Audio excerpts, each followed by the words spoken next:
for you. Today we have with us Alka.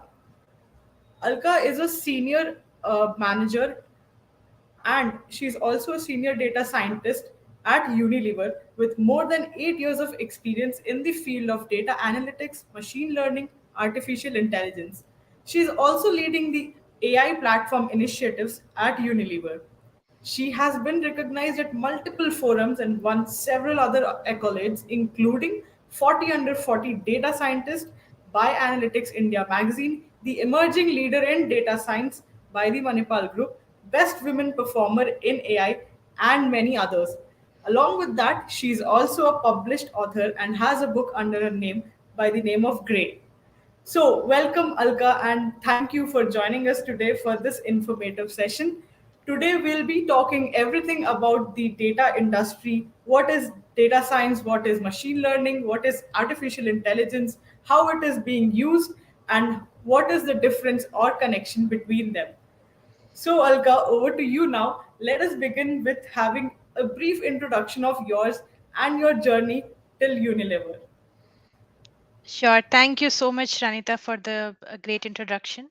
So let me introduce a little bit, or let me tell you something about myself. So I have close to 9 years of experience now, and I have been in the machine learning and AI space long before even the data scientist term was coined. I started my journey with Cognizant. Then I went on to join Latent View Analytics, which is a core analytics company. Then I got an opportunity to work with Bridge Eye to Eye, another core analytics company. And then I moved on to product based companies like Schneider Electric. And right now, I am with Unilever leading a team of data scientists, data engineers, business analysts, data analysts to manage the entire AI platform. So that's a little bit about me. Apart from this, I think I have been training as well. I have trained a lot of people in the last few years on data science, close to 5,000 people globally. And when I started my career, there were no courses as such, but I think there are a lot of other opportunities right now which are open to everyone. So that's pretty much about me. Thanks so much for the introduction, Anita.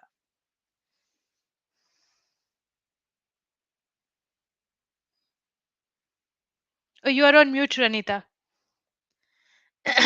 Well, yeah. So it is such a great experience having you here. You've achieved so many accolades, and you're into so many things. You've even been coaching students, so that is great. Hats off to you. So let's start by understanding your passion. How did you choose this stream, or how did you end up into the field of data science and then moved on to artificial intelligence as well? Okay, so the time I started in this field, there was no choosing the field. I just got lucky to be in this field in the initial stages, and at that time I was working with Cognizant, working with Excel, working with a little bit analysis of the data, like which customers are moving from the desktop payments to mobile payments, and just a little bit of trend analysis, SQL, data analysis, right? Basically, we have all been doing data analysis. It's just that there was no designation like a data analyst that time. And I started doing this kind of trend analysis and things like that, and then I moved on to join a very core analytics company. At that time I did not know that there is something called as data scientist, and there was no designation called data scientist that time.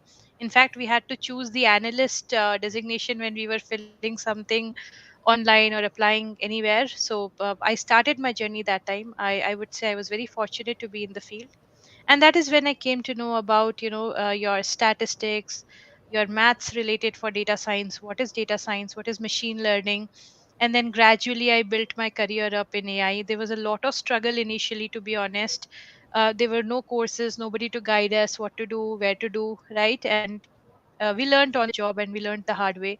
And then we moved on. I mean, I moved on to Bridge Eye to Eye, and then Python and all of that, and market mix, machine learning, AI, code analytics, code AI ML. And then Schneider was again another supply chain analytics kind of a role, where subjected to a lot of use cases day in and day out. And of course, then moved on to Unilever, where again you have a lot of recommendations and things like that. So that is how my journey has been in the last 9 years. Well, that's amazing. So, I think many of the people here and even the audience will be having this doubt कि ये data science होता क्या है? How, what is ML? What is AI? AI तो आजकल बहुत trend में है. So, how are all of them related? क्या आपको AI करने के लिए data science पढ़ना ज़रूरी है? Or is data science completely different? So, can you just throw some light on these three topics? So basically, what has happened is the definitions have evolved over time, right? Nobody used to call business analysis or doing SQL or doing a data engineering job as data science. But I think now the definitions have changed. Data science initially was getting some insights from the data by analyzing the data. Very simple definition. Any way I can analyze the data and get some insights from it is data science. Whichever method is fine. It could be extracting the data, data wrangling, then summarizing, grouping data, statistics related, any form, visualization, story building, anything which is giving me insights is data science. That is how we started. But right now, since there has been a long time, I think close to 9 year or 10 years since we have been talking about data science, now the definitions have evolved. Now we say that anything related with data where you are processing data in any way is all data science right now. Okay, so that is where the definitions have evolved and definitions have changed, and that is what we refer to as data science when somebody is working on Excel, SQL, any business analyst who is working on the domain side of things along with the business intelligence side of things, that is also data science. Your data engineers are actually doing data science work. So now everyone related with data is basically all data science. And let me talk about machine learning. So machine learning is basically a wider subset is AI is something specific to what humans can do. For example, we can understand sarcasm. Okay, we can understand music, we can understand audio, we can generate audio and music, we can create musics, we can understand each other, we can talk to each other, we can understand language, we can process videos, we can understand images and videos. So all of these things typically which the human beings are supposed to do, when a machine does it, that is called artificial intelligence. And machine learning is a subset of AI. Machine learning is a way in which you can do AI. Okay, and so again, the definitions have evolved over time between AI and ML. So there is a classic ML, which is your classical machine learning, where the machine learns. Now, when I say learns, it basically learns some kind of a relationship in your data, as simple as that. When we talk about models, when we talk about machine learning, all we are saying is that the machine is able to learn the relationship between your data points. Unlike regular programming, where you tell the computer that this, if this is the condition, you should do this, and if this is the condition, then you should do that. Machine learning need not have all the data points given to it. Without being explicitly programmed, it can give you the result because it understands those kind of relationships and it is able to generalize well. And that is why we say the machine learns. And now when we refer to as AI is a superset of machine learning traditionally, but when we refer to it in the industry terms, it is mostly natural language processing, your deep learning, your neural networks, where anything and everything related with what a human being can do: speech recognition, text recognition, image recognition, video processing, generative adversarial networks, anything which is typically something which a human being will do better and the machine can do is called as artificial intelligence. So those are the three broad differences between data science and machine learning and AI. And of course there are different job domains as well, right? There are a lot of job profiles in these domains. A lot of people are data analysts, a lot of people are business analysts, a lot of people are data scientists, a lot of people are ML engineers, you'll see big data engineers, you'll see specialists like computer vision experts, you'll see NLP specialists. So all of these profiles exist and all of them require different skills. So in data science, it's not that you need to know everything. You need to specialize in certain things, or you need to be jack of all trades, in case you are targeting a data scientist kind of a profile, or maybe a ML engineer kind of a profile. And right now, to add, the trend is for a full stack data scientist. That means people expect you to know how the front end works, so that when you are creating a model, you are also able to deploy it or industrialize it. You are able to give it to the business in a way in which it can be used. So that's the entire landscape of your data science, which is everything about data. Your machine learning, where the machine learns some relationship between your data. AI, which basically, if a human being can do something, especially natural language processing, deep learning, neural networks, things like that are all AI. That is the major bifurcation. Well, thank you so much for explaining all these terms in such a simple language, and I hope all our viewers have also got a clear understanding of what data science is, of what ML is, and of what AI is, and also the future prospects and the job roles as well. So, guys, if you have any questions related to the topic, just put them in the chat box, and we'll take them up later during the session. So, Alka, like. If you wanted to, if somebody wanted an advice as to which part of this whole industry they have to choose, what are the skills, or what are the things that one must consider before choosing this, and before going ahead for a job role? Okay, so let me give you a background about people who have 20 years in data science. There are people who are industry leaders. They say that they have 20 years, 25 years in data science. Think about it. We started talking about data science only maybe 8 to 10 years back, but there are people who have 20 years of experience. So how is that possible? That is possible because there were graduates. Data science was always being done. It's not something that has popped up in the last 10 years or so. We were always doing data analysis. There were people who were statisticians who were doing data analysis day in and day out. There were people who were economists who were understanding the patterns in the data, predicting about how the economy is going to be, how the forecast is going to be. All of that was already done. Now, why were we talking about data science in the last 10 years is because the amount of data that we started generating was huge. So something that was easy to do it in Excel, or something that people could do manually, now it became difficult to do, especially in Excel. So that is why all these programming languages like R, we started with R. I think 2014, 2015 is when R was very popular. It was designed especially for people to learn statistics. And then gradually Python started picking up because it was very robust, and it could be used for multiple things. You can do a front end with Python, you can do automation testing with Python, you can do a web development, you can do data science, you can do AI, ML. Everything can be done with Python, and that is why Python started getting popular. Now, talking about what skills are needed, so that is why I started with the entire background of statistics and economics.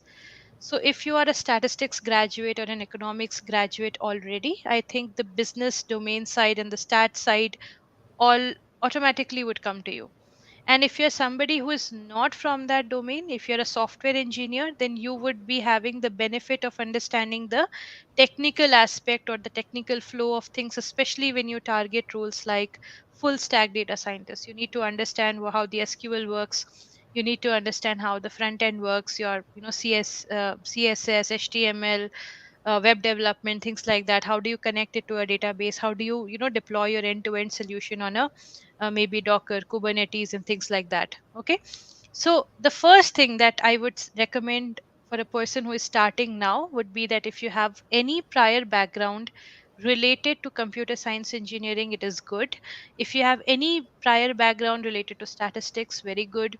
Any background related with economics, good. Okay, but if you're somebody who is not having that exposure, I would say start with statistics. Learn about mathematics.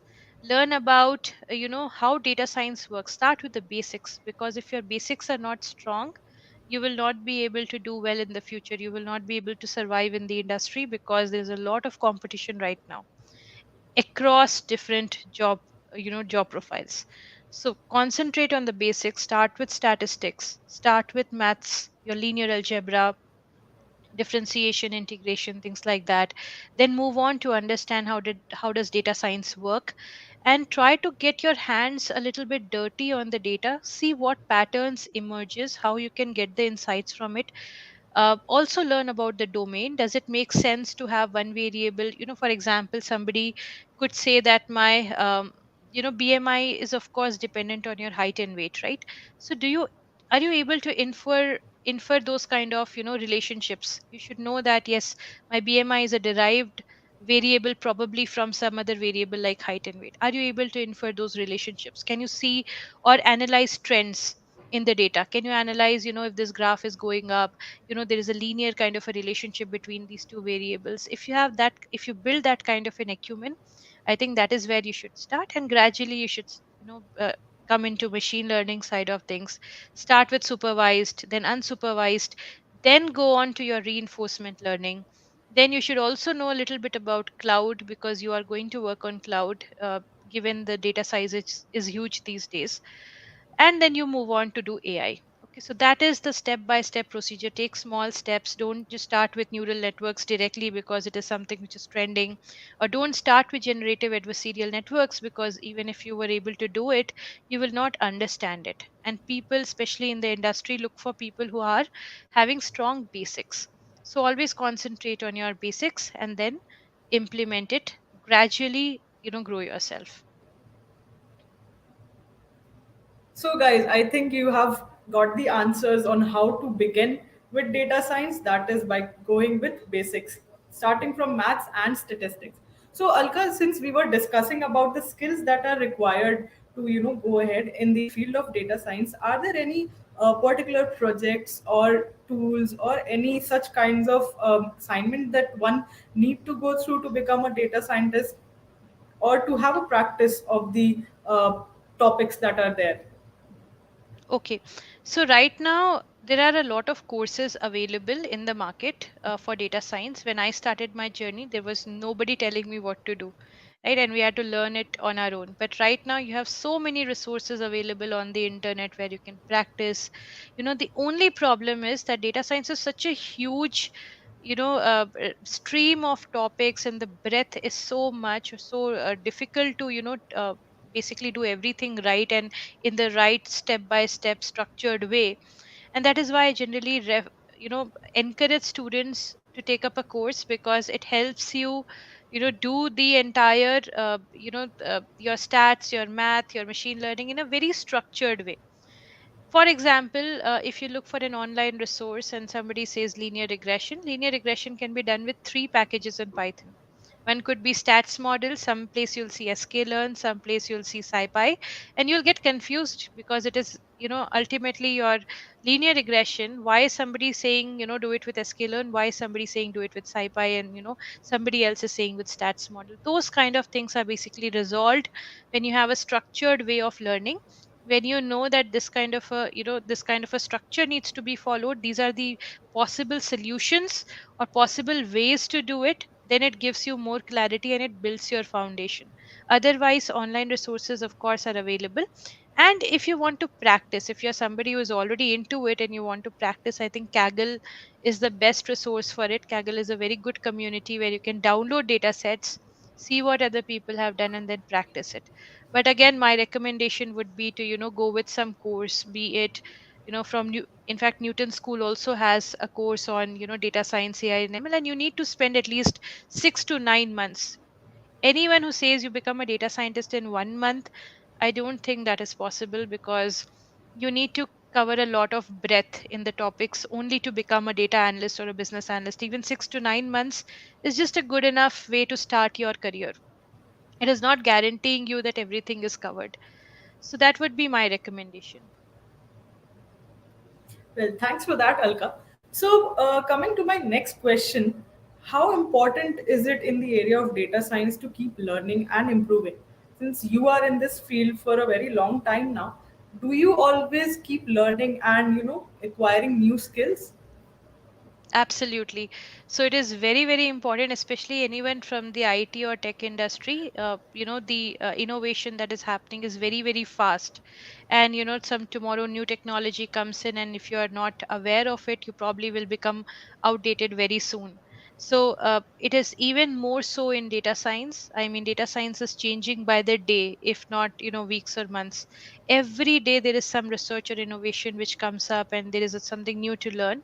So for that I usually try to follow the right kind of people or the right kind of news on whether it is LinkedIn or being connected with the people in the industry, knowing what is the research ongoing, or what is happening. For example, chat gpt, a lot of us know about chat gpt, but there are other innovations and other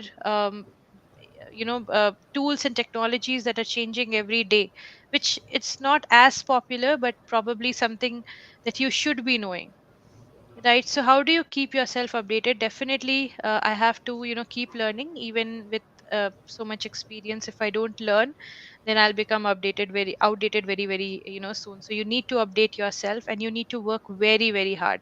I have worked hard for the last 5, 6 years, very hard to get where I am. Okay. So you have to, have that mindset that I am ready to put in my 100%, whatever it is, and I will get there eventually, even though not immediately, but eventually. So, guys, as you heard Alka saying, practice is must, and keeping updated with the skills of the industry is a required thing. So, get on and start practicing and learning new skills every day. So, Alka, since you are a data scientist and also the leader of AI platform projects at Unilever, is there any project that you can tell us about? And what were the difficulties that you had to go through that project? And how did you overcome those difficulties? Okay, so basically, let me give you a general concept where all AI is used, okay, especially related to different domains. You would have seen AI being used everywhere. There is no escape from AI. So, if you're thinking about whether I should be upskilling in AI or not, that is not the question anymore.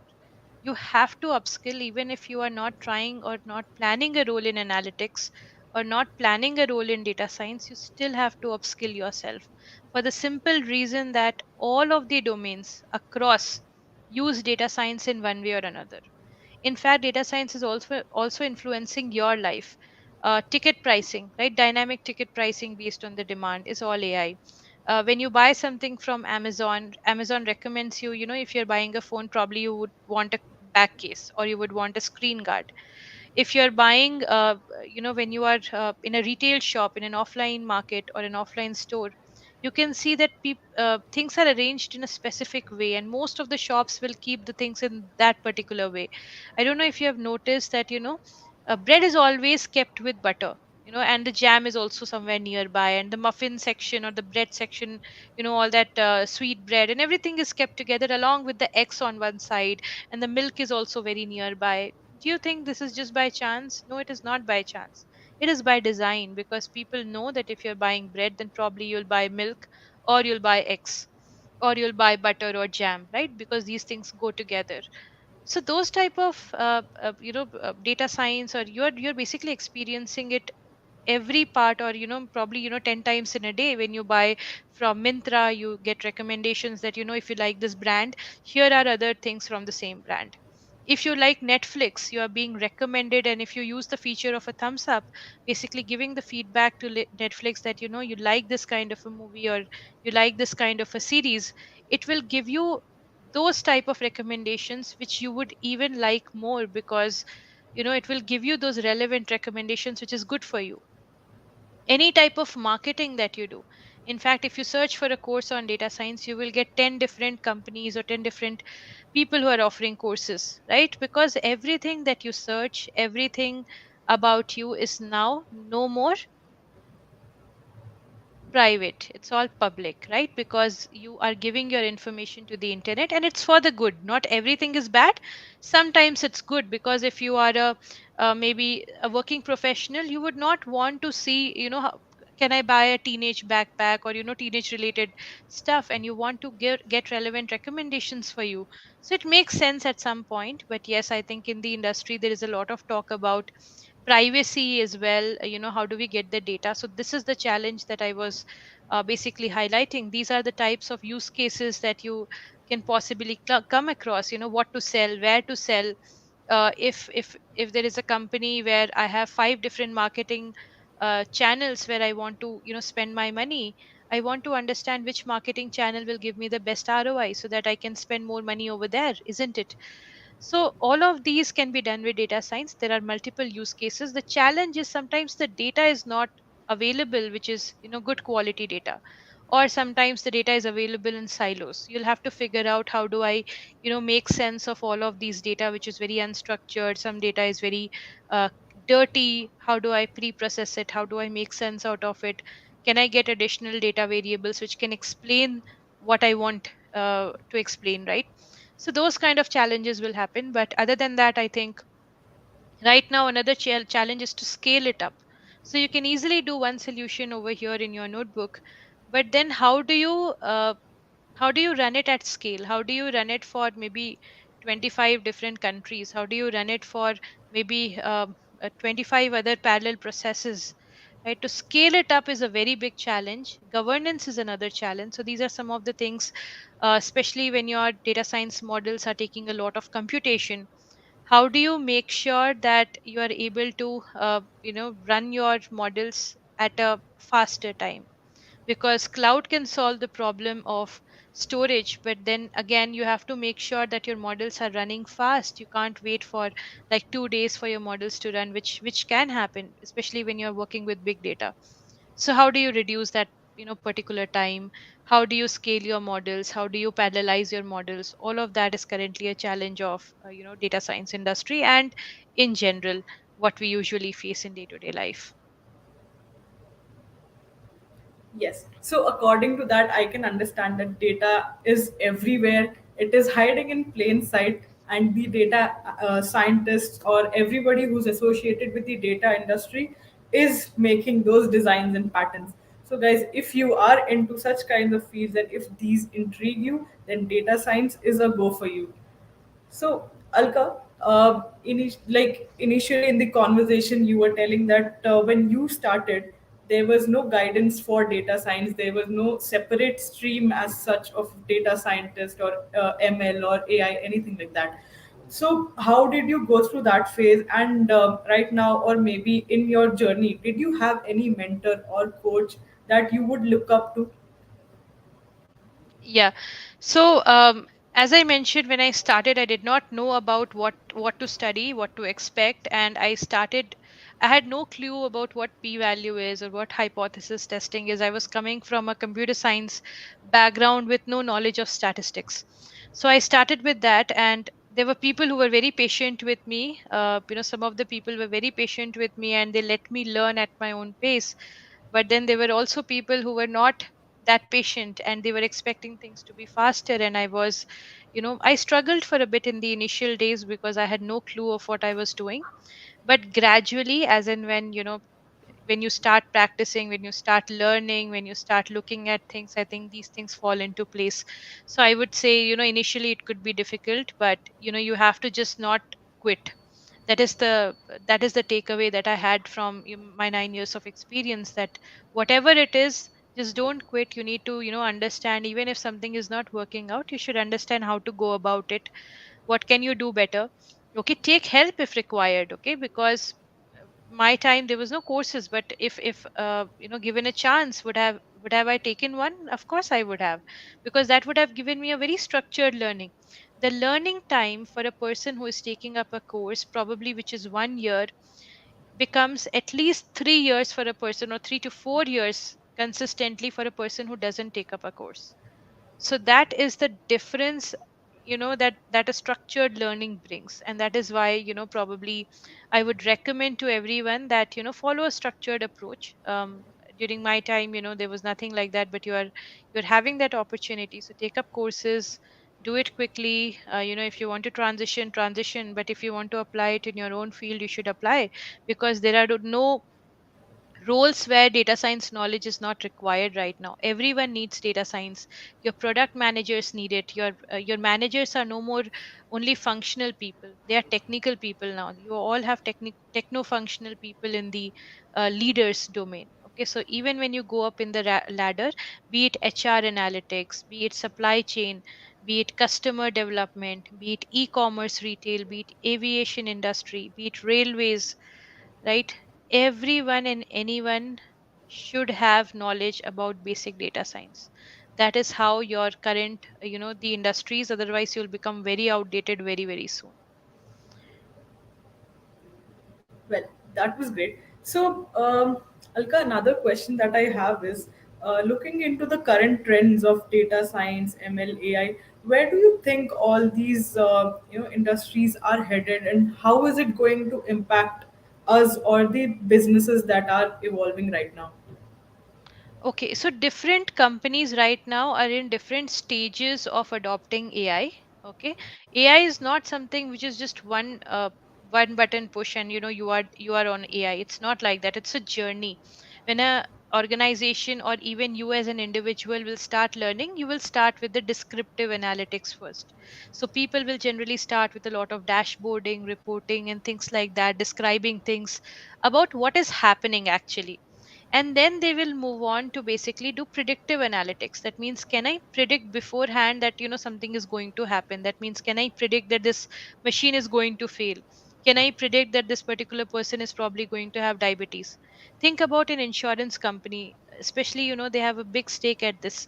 Somebody who has your health records, if an insurance company has your health records, and based on that they can tell you that in 10 years you're going to have some disease, and they have to pay for it, because if you are in trouble, they are in trouble, as simple as that, right? So it becomes very, very crucial for companies like this to identify how people would be how much people would be claiming your settlements, how many people would be claiming your amounts in insurance and things like that.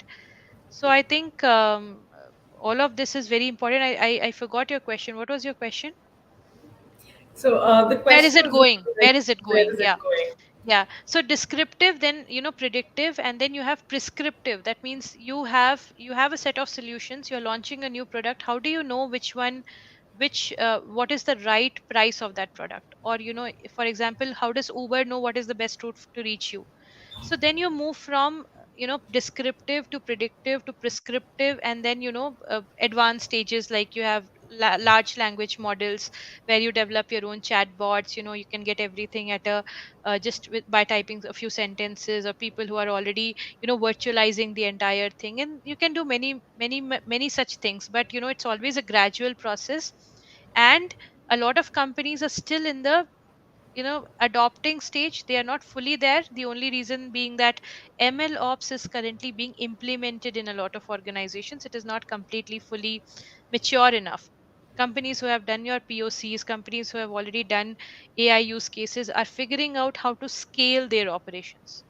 So that is where the industry is going, and gradually over time, I think a lot of things will get automated. A lot of things, probably you will not need to code as much. You can choose to code, and you can choose not to code. I think that is what is going to happen in the future.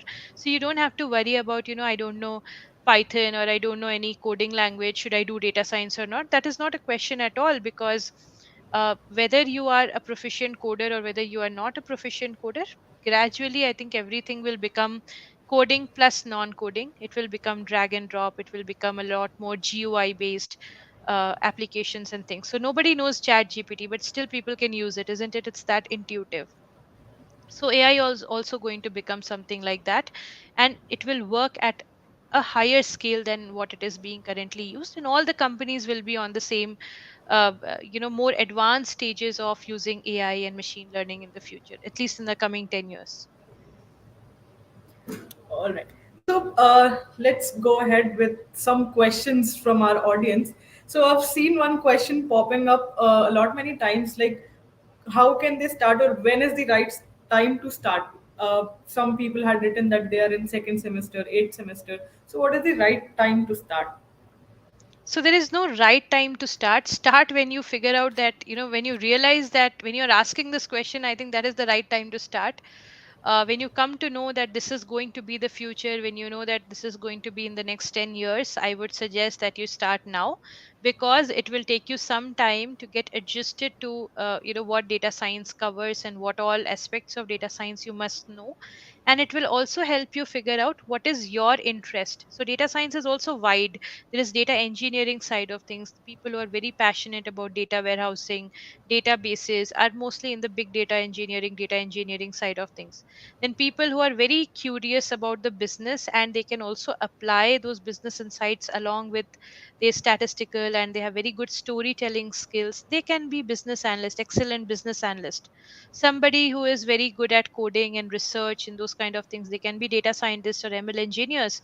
And people who don't like anything and they want to be in the core business or product side of things, they can be product managers, okay, or business owners, or whatever it is. But you need to start now, only then you will know what you're good at, what is your interest, and then build your domain or expertise over the years. It is not going to happen overnight. Don't think that it's a 2 months course or a 3 months course and then I'll be done, and I'll be, and data science, I will know everything about it. It's not like that. You can keep learning about it and it will never end, trust me.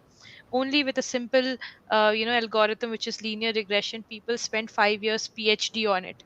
So imagine the scale and the length and the breadth of knowledge that you need to have. Okay, so start now whenever it is possible. I think you can start after your once you join your college, so that it gives you a good enough time. I think third year is a good enough time, because first year probably you will have maybe the curriculum of your college. But if you can manage that, I think you can start now. So there is no holding back. Start when you realize that it's time to start. So I would say start now. All right, guys. So I think you've got the answer to your question. The right time to start is now. So start putting in that hard work and go ahead and achieve your career goals. So coming to the next question we have here is, which skills need to go for AI career aspect in the big data industry? Okay, so basically, as I already mentioned before, start with small. Okay, so when you're talking about starting, you should start with Excel, you should start with statistics, you should start with SQL, you should start with basics of how cloud works, and then you should start with maybe higher advanced level of statistics, then what is machine learning, supervised, unsupervised, and then you move on to AI. So AI is nothing but your natural language processing. Think about it. When your resumes, right, when we send resumes, do you think every time you get a response? No, right? Sometimes you will not get a response. There are people who are very good at their job and they have very poorly designed resumes who don't get calls. Okay, it's not because they have not highlighted or they have not done the formatting well. It's just that there is a data science engine or a machine learning AI engine running in the background, which tells you how similar you are or how good or bad you are to the position you are currently applying for. Okay, so that is called ATS. So a lot of analytics goes behind that as well. So the overall thing is that you need to understand what is the basics and then move on to AI. Of course, is natural language processing and your deep learning neural network, but always start with the basic and then move on to the advanced versions. All right. So another question was, how much coding is involved in data science, and complex topics such as DSA, is that involved, or is it necessary to master those skills as well? Yeah. DSA is required if you are planning to be into the research side of things. That means, see, machine learning is very easy. If I tell you, you can do it with just 4 lines of code. Okay, just 4 lines. You import the module, you instantiate it, you fit in, and you predict it. That's all. 4 lines of code. But the person who has designed these 4 lines of code has not written 4 lines of code, isn't it? He would have written an entire long list of programming and coding, so that you can do this 4 lines of code. A lot of predefined libraries are available in machine learning, which makes it easier for us. But if you're planning something in the research field, or if you're planning something later in a data scientist kind of a role where you need to read research papers and then you need to come up with your own solution, you need coding. Okay, but it is not required for all the roles. Business analyst, for example, doesn't require coding. Only the basic coding is enough. Okay, sometimes it is not even required, but yeah, I would say that if you are planning a career in data science, you should at least know the basic coding in Python. Okay, so that would be my recommendation. But business analyst doesn't require any coding. So if you're somebody who is not comfortable with coding, probably you can try business analyst positions. Or if you're also interested in the management side of things, if you're planning to do an MBA later, probably you can target product manager or product analytics kind of roles where you will not have to do coding, but still data science, AI, and ML, all of this will be involved. So that would be my answer to your question. Is Python or coding required across domains? Yes, intensive coding is required, but there are profiles where no coding is also required, and you can choose them if you are not comfortable. All right. So before I take up the next question, for all our viewers, we have pinned up a form and we would love to hear your feedback about this session. So please go ahead and fill up the form. Also, if you are looking to become a data scientist, Newton School is also offering its data science certification course, the link for which is mentioned in the description. Guys can go and check it out over there. So, Alka, coming to the next question, can a Okay, person be Landita, before you ask me the next question, since you talked about certifications, I'll just highlight over here certifications not only help you get a structured approach to a particular course, but it also adds a lot of value to your resume, because people who are already learning data science on their own cannot put a certification or anything which tells yes that you are a certified data analyst or you're a certified data scientist. But when you do a certification and it's on your resume, it shows that you were serious about it. It shows that you have actually legitimately went through a structured way of the program, and then you have probably learned a few things. So that is, I think, one of the differences. Even if you probably want to learn it on your own, you can do it, but it makes a world of difference on your resumes if you have a certification. okay? So, yeah, coming back to the question. So, if somebody is already working and if they're not in the technical domain, is it possible for them to learn data science and then switch to that particular stream? It is possible, but depending on the level of years of experience, it can become easy or difficult. So, one way is, I generally, when people ask me that, I want to transition into a data science kind of a role and I'm from a non technical background, I usually ask them what do they do in their day-to-day job, and most of the times they are doing some kind of an analysis. They don't even know that they are working on the analysis. So they are already analyzing things. I don't know why people say that data analyst is a separate field. Just because somebody knows Python or somebody can work on big data cloud side of things doesn't make them something who is very different than you. You are also doing data analysis day in day out. It is very easy to switch to a, especially data analyst and business analyst, because these are the entry level profiles in data science. Okay, data analyst, business analyst are entry level profiles in data science. If you are lucky, you can also be a data engineer. Then you spend 2 3 years or 4 years into the field, learn the machine learning, reinforcement learning, AI side of things, cloud side of things, deployment, and then all of that other market mix and a priori and all of those algorithms. Scale up yourself and then move to either a data scientist or a higher position. That is dependent on you what you're trying to do. Okay, but initially, data analyst and business analyst are the profiles that you want to target. If you want to be a data scientist, target a data analyst profile. If you want to be a process owner into the management project side of things, try a business analyst kind of a role. Okay, so All that right. Yeah. So let's just have one last question for this session. So, is it necessary to have a master's degree of data science in order to get a good job, or the certifications are good enough to pursue a career in DS? see, you it's a natural answer, right? Somebody says, is class 10th enough for me, or class 12th, completing a 12th is better. Of course, doing a class 12th is better. Similar to that, if you have a master's degree in data science, AI, and ML, of course, that is better, right? But that doesn't mean that having a certification doesn't add value to you, right? Adding a certification definitely adds value to your resume because it increases your chances of your resume getting picked up by the recruiter because or picked up by the interviewer because they see that you have spent at least a year or 9 months for this particular program as compared to people who have been doing something randomly on YouTube or going to here and there and learning some bits and pieces of things.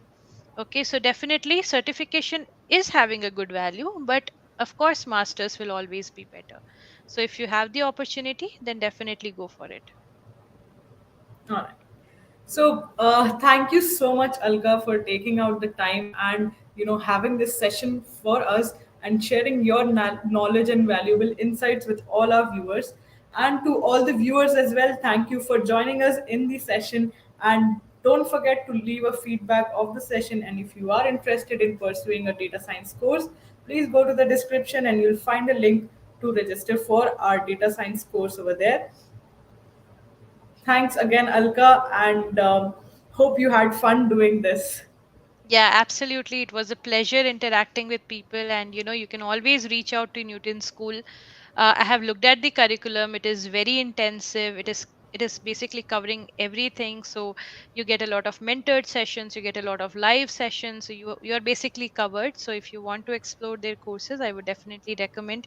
It's giving worth a shot. Okay, there's no harm in looking at the curriculum and trying it. So look at it. If you can benefit from it, definitely useful. Okay, so thank you so much, guys. I'm really happy to be here, and thank you for hosting me.